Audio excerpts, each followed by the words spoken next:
Alright, before I start, I just want to say about 2 minutes in, the audio gets a little bit funky. I don't know why that happened, but it only lasts for like 45 seconds, so just bear with me. I think this video turned out pretty good. But other than that, now that we have the housekeeping stuff out of the way, let's jump right in. You know, if it's not about sports, I find it very hard to concentrate. What's up, guys? Braden here from Dragon King Sports, and today we are talking about the Kingdome in Seattle, a stadium of the past, and this is the first installment of my Dead Stadium series.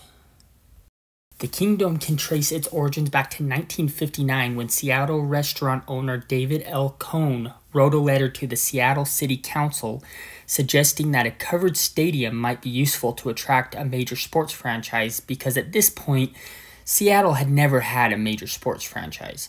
A covered stadium was suggested because of the frequent rain in the Seattle area. At the time, the city did have Husky Stadium, where the University of Washington Huskies football team played, but it was small back then and not really sufficient or adequate for a major professional sports franchise. However, uncertainty over whether or not the city could attract a major professional sports franchise even with a stadium made it so the Seattle City Council didn't really take the idea seriously. However, in 1960, both the NFL and the American League were getting more and more serious about the possibility of granting an expansion franchise to Seattle. However, the 60% vote required to build a stadium did not happen, instead getting a 51.5% approval vote. In 1967, the American League granted an expansion franchise to Seattle to be named the Seattle Pilots. They only had one barely adequate baseball stadium called Sick's Stadium, however. It was a minor league stadium and only had a capacity of 11,000. The American League told the city that Sick's Stadium needed to have a capacity of 30,000 by opening day of 1969 when the team was to begin playing, leaving city officials scrambling. In addition, bonds had to be issued to fund construction of a domed stadium that had to be completed by 1970. On February 13, 1968, King County voters approved the issue of $40 million in bonds to fund construction of the aptly named King County Multipurpose Dome Stadium, but was soon referred to as the Kingdome for short. The site that was proposed was that of the 1962 World's Fair. However, these plans received significant pushback, delaying construction even further.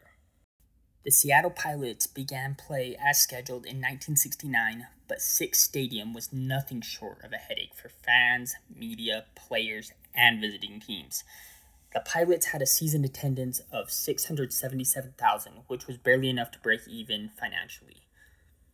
Expansion teams often do struggle at first, but everyone involved knew that the Kingdome needed to be done quickly or else the franchise wouldn't survive its infancy.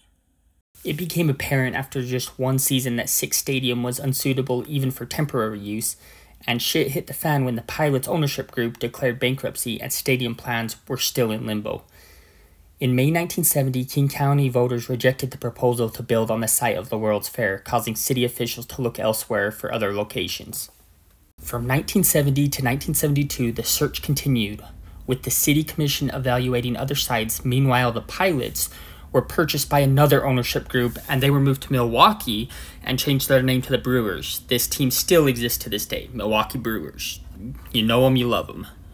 So Seattle was once again left without a baseball franchise. However, they did have a basketball team that played at the Seattle Coliseum, the Supersonics, but other than that, they had no major sports franchises. However, plans moved forward for a new stadium anyway. The state of Washington sued the American League for breach of contract due to the relocation of the Seattle Pilots.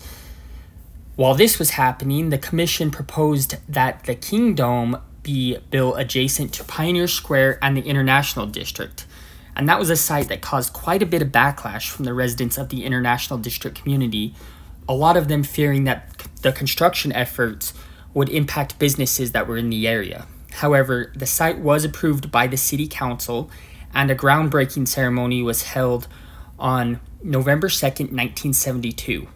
Several rowdy protesters showed up, interrupting speakers, throwing balls of mud at them, and just generally causing mayhem, according to an article I found on historylink.org. Now, by January of 1974, approximately a year and a half later, the stadium had reached just 50% completion. On December 5th, 1974, the NFL awarded an expansion franchise to Seattle, and the team was later named the Seahawks. Construction dragged on for another 2 years, and the stadium held its opening ceremony on March 27th, 1976. It hosted its first ever sporting event weeks later with an exhibition soccer match taking place between the Seattle Sounders and the New York Cosmos, both who were a part of the North American Soccer League, or NASL for short. The Seahawks played their first ever game at the Kingdome on August 1st, 1976, and it was a preseason game against the San Francisco 49ers. They lost 27-20 in front of 60,000 fans. The Seahawks' first regular season game at the Kingdome was against the St. Louis Cardinals on September 12th, 1976. The Cardinals defeated the Seahawks 30-24 in front of 58,000 fans. Now, baseball did inevitably return to Seattle, due in part to the aforementioned lawsuit between the state of Washington and the American League. They went back and forth for a bit, but the AL agreed to grant Seattle an expansion franchise in exchange for the state dropping the lawsuit, and the state of Washington agreed. The name Mariners was chosen, which paid homage to the seaside city's history of maritime activities.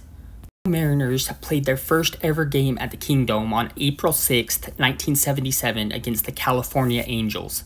The Angels absolutely clubbed the Mariners 7-0 in front of a sellout crowd of 57,000 people. Now, the Seattle Supersonics, who had actually been playing since 1967, like I said, at the Seattle Coliseum, announced plans to begin playing in the Kingdome starting with the 78 through 79 season. The Sonics had played a handful of games already at the Kingdome previously, but this move would now be permanent.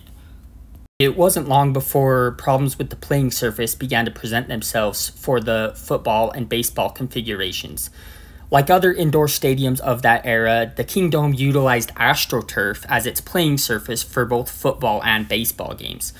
The baseball configuration had dirt sliding pits around each base, but the infield itself was AstroTurf. The reason AstroTurf was used for indoor stadiums at the time was because it was thought back then that natural grass would be too hard to keep healthy without natural sunlight. The AstroTurf was replaced during the 1983 All-Star break, with 25 rolls of it being sold to the Tacoma Dome for approximately $108,000. Now, the turf was held together with Velcro, and you know those little Ziploc fastener things that you see on the bags? Yeah, those too. And that's not a joke. So you can imagine how easily the surface became tore up. Now, the underlying base was just asphalt, so the AstroTurf was essentially a thin layer of carpet. So imagine how badly it hurt to be tackled on it, or to slide into a base, or to dive for a line drive hit. And soon, lumps, holes, and ridges appeared on the playing surface. It's for this reason that football players and baseball players alike despised playing at the Kingdome. Injuries occurred at a far higher rate at the Kingdome compared to the stadiums that had outdoor venues with natural grass. Seahawks running back Kurt Warner suffered a season-ending injury in 1984 due to the poor playing surface. It is also partly the reason why Ken Griffey Jr. suffered several injuries and his production declined after the trade to Cincinnati.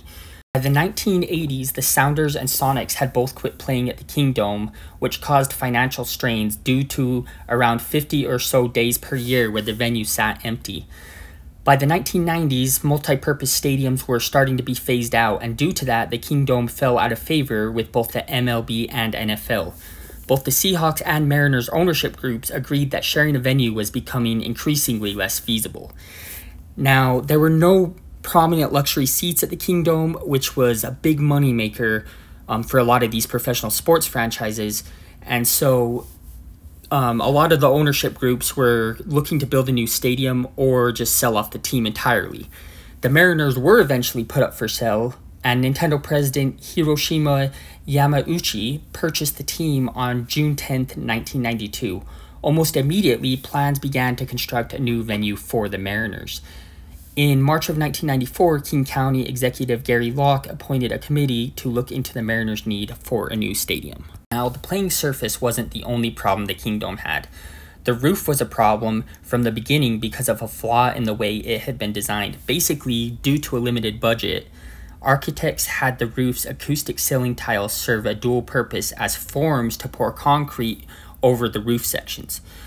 They were inserted via 6 metal clips on the edges, but the effectiveness of the clips were weakened from the polyurethane insulation, which caused moisture to accumulate in the tiles because it didn't have adequate water vapor displacement. And so the roof became very, very moist. And as we all know, the Pacific Northwest is extremely rainy, so this happened quite frequently. And as a result of this, leaks were discovered in the roof 3 months before the Kingdome first opened, and attempts to repair it actually made it worse. In 1993, King County decided to strip the outer roof coating and replace it with a specialized coating. Sandblasting failed to strip the old metal roof off, and the contractor changed the method to power washing. This proved to be a terrible idea, as the already leaky roof began to have waterlogged ceiling tiles fall through the roof. Occurred at probably the worst possible time because the Mariners were actually preparing for a game against the Baltimore Orioles, and this happened a mere half hour before the gates were scheduled to open. The game was canceled and the Kingdome was closed for repairs. The Mariners were forced to play the last 20 games of their schedule on the road after the Players Union voted against the Mariners using Cheney Stadium in Tacoma as a temporary home. The Mariners also floated the idea of using BC Place Stadium in Vancouver, British Columbia as a temporary home, which was also shot down by the MLPA. This extended road trip would have actually lasted 2 months, but a lockout-shortened season canceled the remainder of the 1994 MLB season. The Seahawks as well had to play elsewhere for an extended period of time, playing the entire preseason on the road, and the first 3 regular season home games were switched to nearby Husky Stadium. The Kingdome had a reopening ceremony on the weekend of November 4th through 6th of 1994. Repairs cost $51 million, and 2 workers lost their lives during the repairs. The tragic deaths fueled more plans to replace the Kingdome. In September of 1995, King County voters shut down a ballot that would have approved funding for a new baseball stadium. However, the following month, the Mariners qualified for the playoffs for the first time in franchise history, and not only that, defeated the New York Yankees in Game 5 of the ALDS to move on and advance in the playoffs. Edgar Martinez hit a game-winning double, and the city went absolutely nuts. Though the Mariners were defeated in 6 games by the Cleveland Indians in the ALCS, the deep run into the postseason demonstrated that the city of Seattle was eager to watch baseball, and thus the Washington State Senate approved a funding package for a brand new baseball-only stadium. Kingdome was already on its last legs, but when Seahawks owner Ken Behring announced that he was moving the team to Anaheim, California, and would play at Anaheim Stadium, the final nail in the Kingdome's coffin was put in place.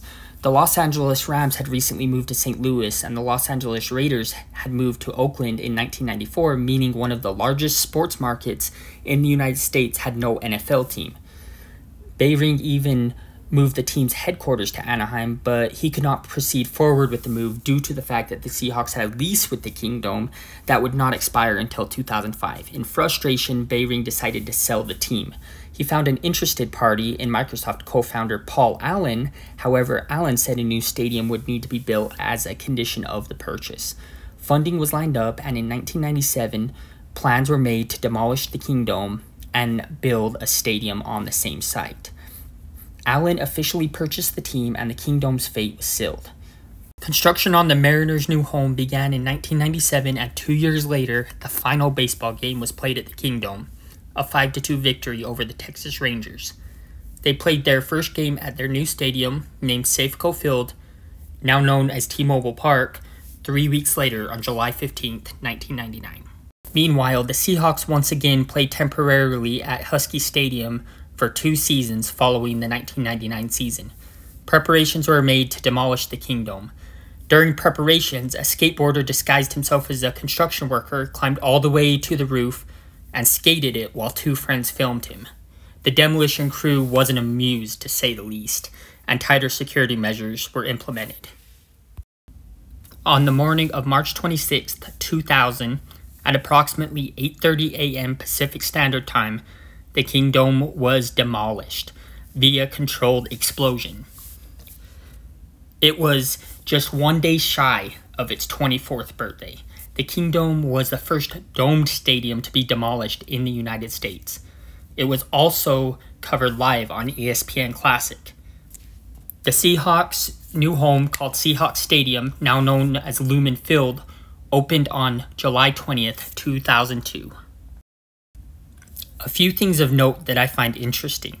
The Kingdome hosted the 1977 Pro Bowl, the MLB All-Star Game in 1979, the NBA All-Star Game in 1987, long after the Supersonics had already moved out, and not one, not two, but 3 NCAA men's Final Fours in 1984, 1989, and 1995, respectively.